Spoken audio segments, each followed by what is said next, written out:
काही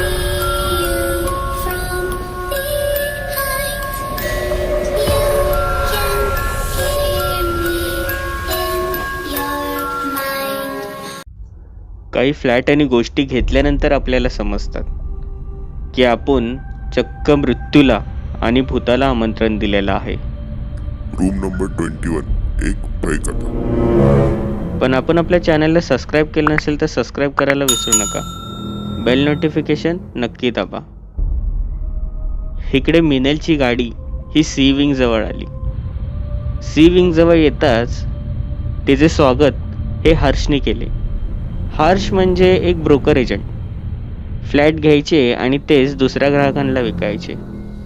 त्याच्या मागे एक मोठ्या बिल्डरचा हात होता. हर्षने त्याचे स्वागत केले. अहो मॅडम, या या या, कसे आहात तुम्ही?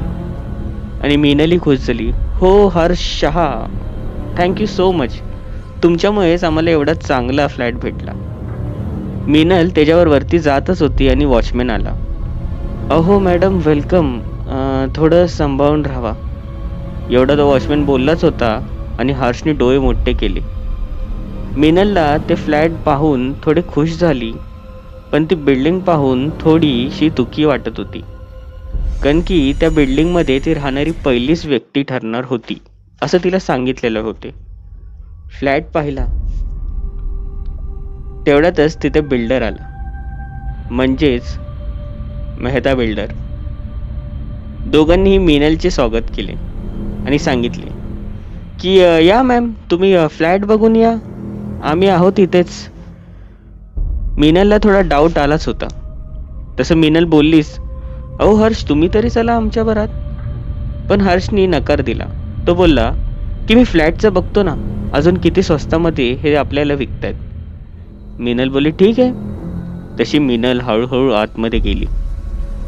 आतमध्ये जाताच दरवाजा हा मागून स्वतःहून बंद झाला. मिनलला हळूहळू भीती वाटत होती, पण ते घर पाहून ते सगळी भीती ही आता लांब पळून गेली होती. पण क्षणभरातच तिच्या जवळून एक सावली गेली.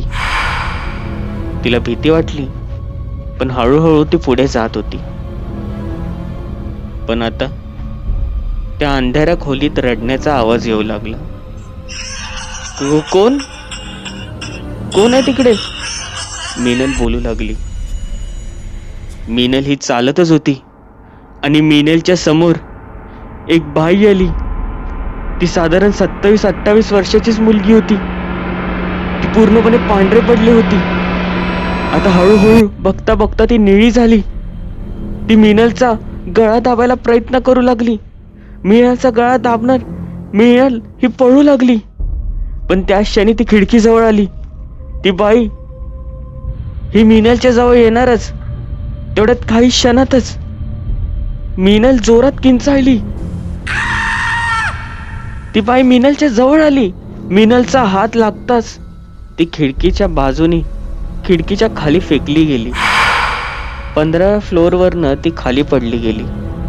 मिनल ते पाहून जोर जोरात रडू लागली. काय झालं हे माझ्याकडनं, काय झालं? तेवढ्यात मागूनच हर्ष आणि मेहता बिल्डर आले. अहो मॅडम, झाले तरी काय, असं का किंचाळत आहेत? पण मिनल सांगू लागली, अहो बघा ना, ती मुलगी. तेवढ्यातच मिनलनी बोट खाली केले. हर्ष आणि मेहता बिल्डरनी खाली पाहिले तर खाली कोणीच नव्हते. सपाट रस्ता.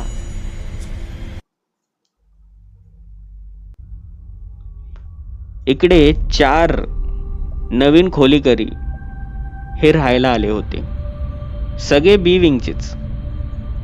या चौघांचं नशीब किंवा एक योगायोग बघा. चौघं एकाच वेळेला एकाच दिवशी त्या विंगमध्ये प्रवेश करू लागले. एकमेकांबरोबर ओळख झाली. त्यातल्या त्यात एक तर अख्खं एक जोडपच होतं. त्यांचं नाव महेंद्र आणि मृणाल असे. सगळ्यांची एकमेकांबरोबर ओळख झाली. त्यातच तिकडे एक असलेली मुलगी, तीही त्यांच्यावर नवीनच राहायला आली होती. तिचं नाव तन्वी आणि तिच्याबरोबरच ऋषाली. तन्वी आणि ऋषाली बोलले, तसे आम्ही आजच आलेलो आहोत. पण हो महेंद्र दादा, तुम्हाला काही गरज लागली तर आम्हाला सांगा. आणि हो, महेंद्रही बोलला, तुम्हालाही काही गरज लागली तर आम्हालाही सांगा. जमलंच मदत नक्की करू. कसं बसा संध्याकाळ झाली. पण इकडे महेंद्रच्या पत्नीला हे कामाला जायचे होते, नाईट शिफ्ट. ती डॉक्टर होती. तसेच ती महेंद्रला बोलू लागली, आता सगळं काही सांभाळून घ्या हा का. नाही, आज आपण आलेलो आहोत, पण प्लीज कसंही काही ठेवू नका. मी उद्या येऊन सगळं काही नीट ठेवेल. महेंद्र बोलला, अहो ठीक आहे बाबा, बरं जा तू आता, नीट जा आणि नीट ये उद्या सकाळी. आपण काय ते करू. इकडे मृणाली तिच्या ड्युटीला निघून गेली. महेंद्र हा टीव्ही पाहण्यात आता व्यस्त होता. खरं तर त्यांनी आधीच या फ्लॅटची ॲडजस्टमेंट केली होती, म्हणून टीव्हीचे कनेक्शनही भेटले होते. पण क्षणभरातच लाईट गेली. रात्रीची ते काळ होते. सहज महेंद्र हा आपला कॉफी घेऊन खिडकीजवळ आला. त्याला दिसू लागले की हे 3 विंग तर अगदी चकाचक आहेत, पण त्यांच्या समोरचा विंग म्हणजे सी विंग असे वाटत आहे की वर्षानुवर्ष बंद आहे. आणि होतही तसंच. तिथे कोणी नव्हते. पण बरोबर त्यांच्या 15व्या फ्लोअर समोरच एकच बत्ती एका खोलीमध्ये जळत होती. तिकडे एक 25 ते 26 वर्षाची मुलगी होती. ती महेंद्रकडे बघून हसत होती. क्षणभरातच महेंद्र मागे वळणार तशी ती पण मागे वळायला लागली. महेंद्रला थोडा संशय आलाच, पण तिने महेंद्रला हात दाखवला आणि महेंद्रने कळत न कळत तिला हात दाखवला. पण तिथून जोरात किंचाळण्याचा आवाज आला. महेंद्रच्या घरातून त्याला हादरे बसू लागले. महेंद्र बोलू लागला, कोण कोण आहे इकडे. महेंद्रच्या घरात जणू एक शांतता पसरली होती यानंतर. पण आता जे त्याच्यावर होणार होते ते कदाचित त्यांनी विचारही केला नव्हता. महेंद्र इथे शोधत होता की आवाज कसला आला. पण त्याच क्षणी तीच बाई ही महेंद्राच्या समोर आली. महेंद्रकडे पाहून क्रूर हास्य देऊ लागली. ती पूर्णपणे पांढरी पडली होती. बघता बघता ती निळी होऊ लागली आणि महेंद्राचा गळा दाबू लागली. आणि ती बोलली, तुम्ही माझी मदत का नाही केली, का नाही केली मदत. इकडे महेंद्र पूर्णपणे रक्ताने हा भरला होता. महेंद्राच्या प्रत्येक शरीरावर तिने नखाने वार केला होता. ती क्रूरपणे हसत होती. कशीबशी ती उठली आणि महेंद्र पळत पळत त्याच्या घराच्या बाहेर आला. शेजारीच असलेल्या आणि सकाळी भेटलेल्या तन्वीचा दार तो ठोठावू लागला. दार ठोठावलं. काही काळ तन्वी ही बाहेर आली. तन्वी बोलू लागली, अरे महेंद्र दादा, हे काय झालंय. पण महेंद्र एकच शब्द बोलला, काही कर पण ती समोरची खिडकी उघडू नको. आणि त्या क्षणी त्याने त्याचे प्राण त्यागले. तन्वीने हे दृश्य पाहिले आणि ती जोरजोरात रडू लागली. दुसऱ्या दिवशी सकाळी मृणाल महेंद्रच्या शवापाशी बसून रडत होती आणि तन्वीला बोलू लागली, कोणी मारलं हिला, सांग ना, सांग. महेंद्रला तिथून नेण्यात आले. मृणालला वेड्याचे झटके येऊ लागले. काही दिवस गेले असतील, पण तन्वीच्या मनात तोच प्रश्न. तो असं का बोलला होता की ते दार तू उघडू नको, ती खिडकी तू उघडू नको आणि तिथून समोर पाहू नको. पण तिचीच रूममेट ऋषाली ही तिला बोलू लागली, तू वेडी झाली आहेस का काय. अरे काहीतरी झालं असेल म्हणूनच तो गेला ना.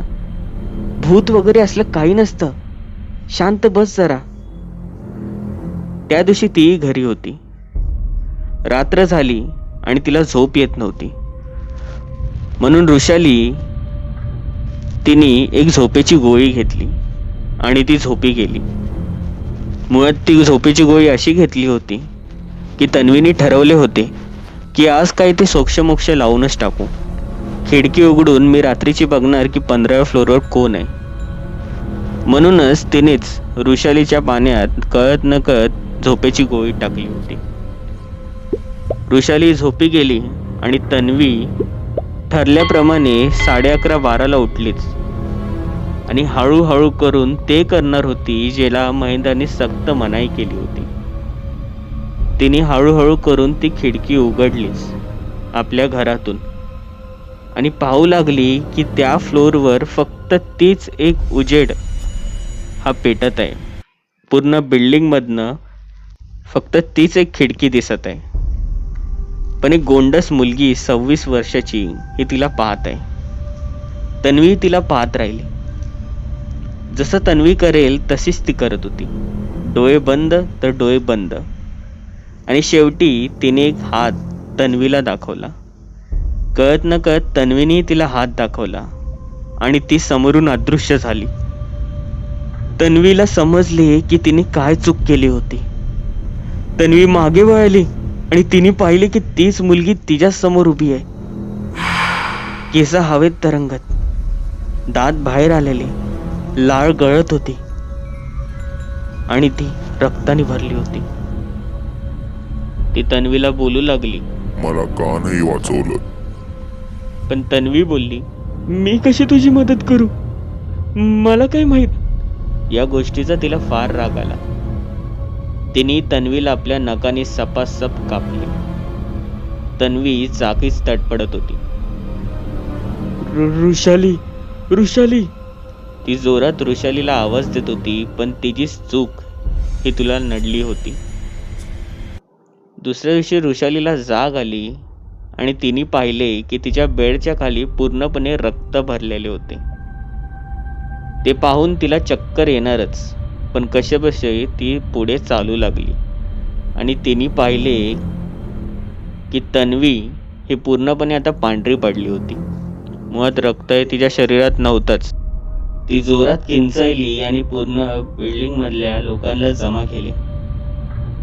इकडे पोलिसांची पूर्णपणे ऋषालीवर हे संशय होता. तिला अटक झाली आणि काही दिवसात ती कशी कशी सुटून आली.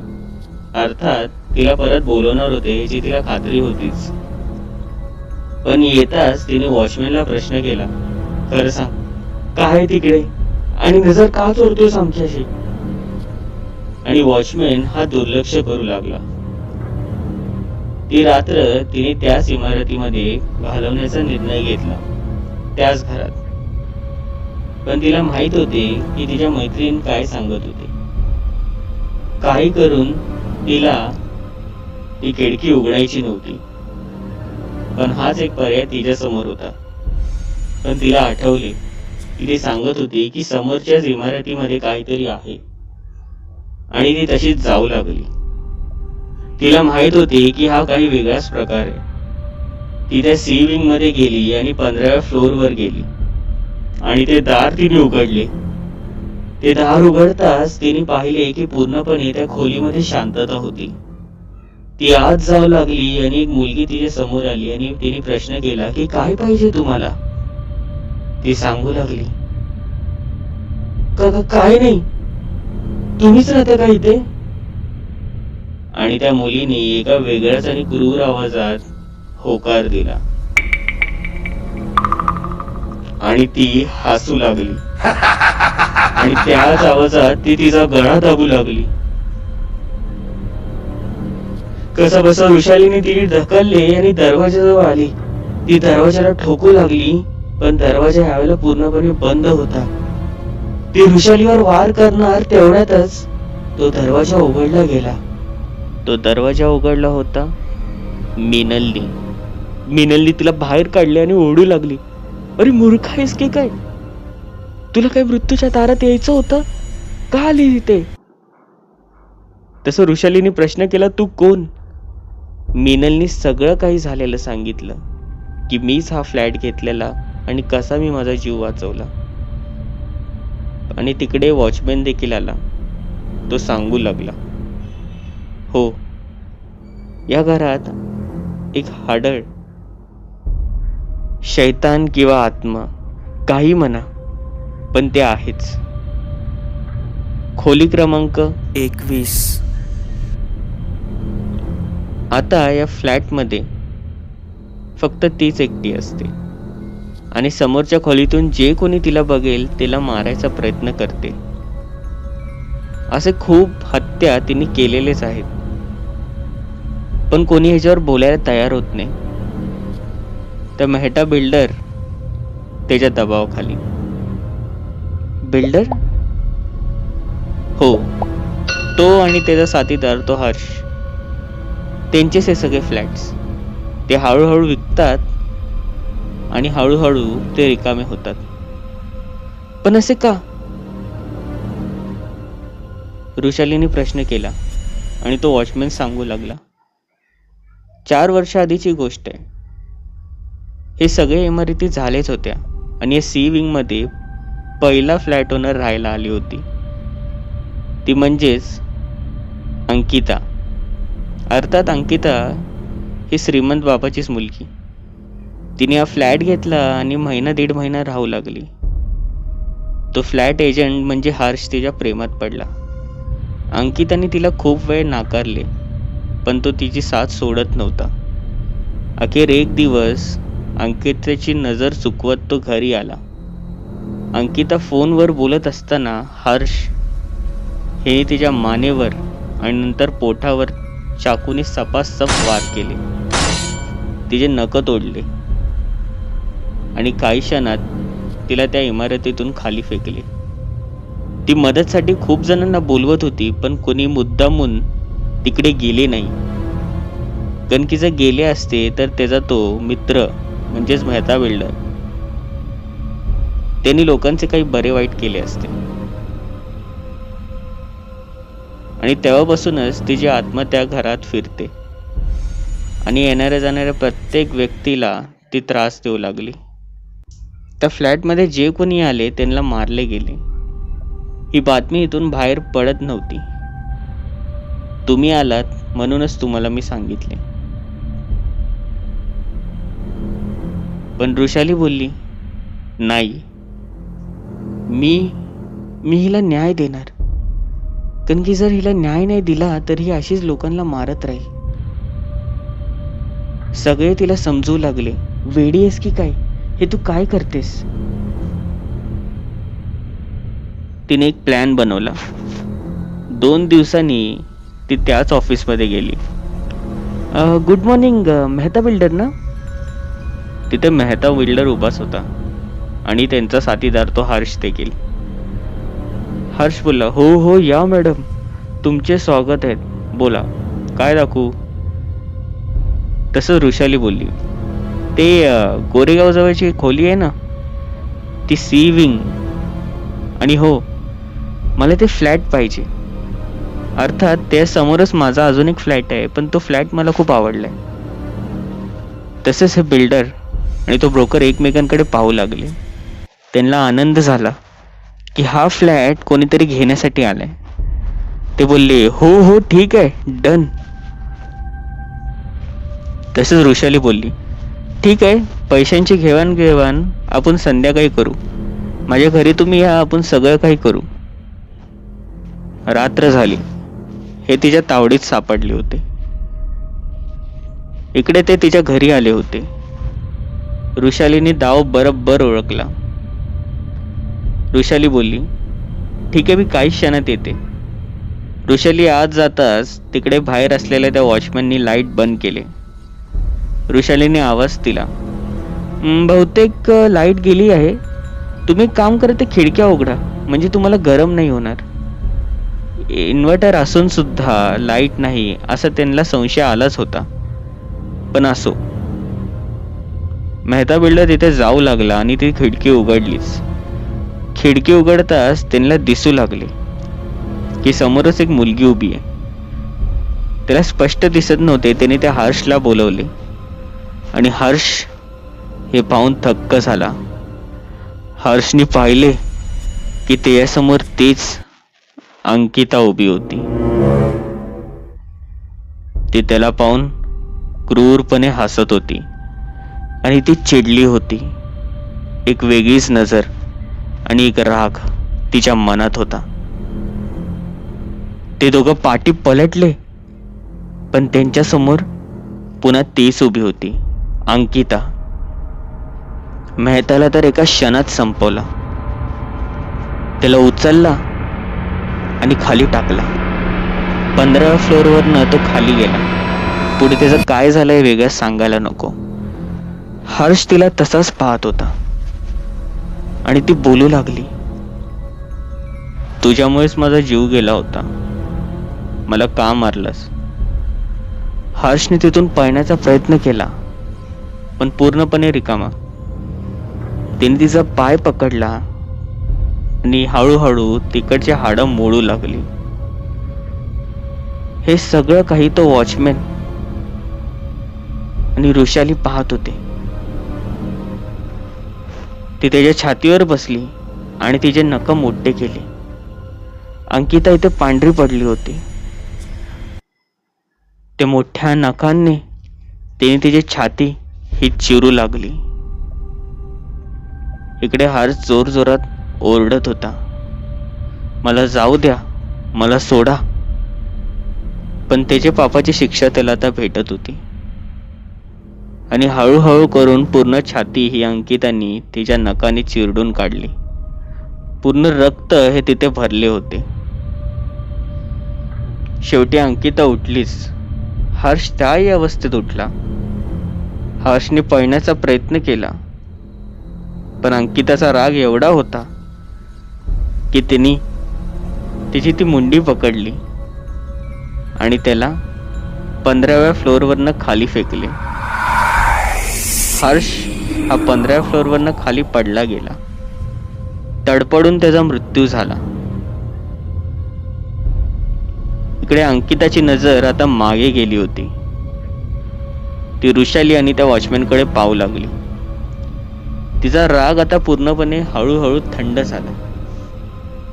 ती एका सामान्य माणसासारखी दिसू लागली. तिच्या चेहऱ्यावर हास्य आले. तिने यावेळेला एक हात दाखवला. ऋषाली आणि त्या वॉचमॅनने देखील हात दाखवला, पण हा प्रेमाचा होता. ती तिथून अदृश्य झाली. जणू काही तिच्या आत्म्याला शांती भेटलेली आहे. म्हणूनच कधीतरी अन्याय होत असेल त्यावेळेला तुम्ही ते थांबवायचा प्रयत्न तरी करा. कदाचित पुढची अंकिता मरण्यापासून ही वाचेल देखील. कथा कशी वाटली? आवडली असेल लाईक, नसेल आवडली डिसलाईक. तुमचे कथा अनुभव मला इंस्टाग्रामवर माझ्या मेल ID वर तुम्ही पाठवत राहा. चॅनलला सबस्क्राईब करायला विसरू नका. बेल नोटिफिकेशन नक्की दाबा. भेटूया पुढील भागांमध्ये.